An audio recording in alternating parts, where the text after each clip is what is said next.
L'industrie pharmaceutique, c'est le diable. C'est pas nos amis, c'est le diable. C'est les gens qui vendent des choses.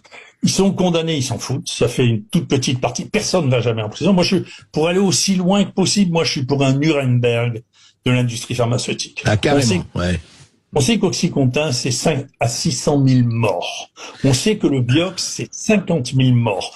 Mais dis donc, quand il s'agit de ça n'importe où dans le monde, on appelle ça des crimes contre l'humanité. Il y a que pour l'industrie pharmaceutique. On sait qu'ils ont menti. Après, les types disent, de temps en temps, ils s'excusent. Alors, New England dit, non, on s'est trompé. Lancet dit, non, effectivement, on s'est fait leurrer. Tous les congrès, tout ce qui était sur la douleur qui représentait un marché absolument phénoménal était entièrement acheté par Purdue.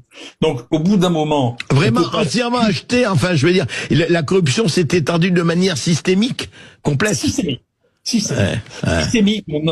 avec les mêmes choses, des présentatrices qui sont mignonnes et certaines ressemblent plus à des call girls qu'à des visiteuses médicales, avec l'argent à foison, les voyages en business class ou en première classe, les autres, les palaces, les repas tous les soirs, et tout ça avec la main sur le cœur en disant mais c'est pour le bien de l'humanité. Non, c'est de l'argent. Voilà. Donc globalement il faut arrêter parce que mais on peut le dire et le redire, dans ce pays, chez nous en particulier, manifestement, le problème de la corruption n'accroche pas. Moi, j'ai été très intéressé aux États-Unis, j'ai suivi vous savez, la nomination de Kennedy, et il y a quelque chose qui montre les mœurs, la dégradation des mœurs.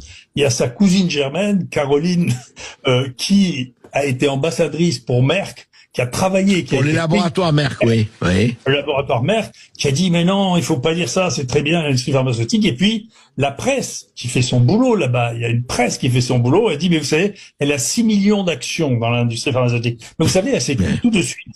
Plus personne n'a demandé l'opinion de Caroline Kennedy, parce que quand même, c'est trop gros.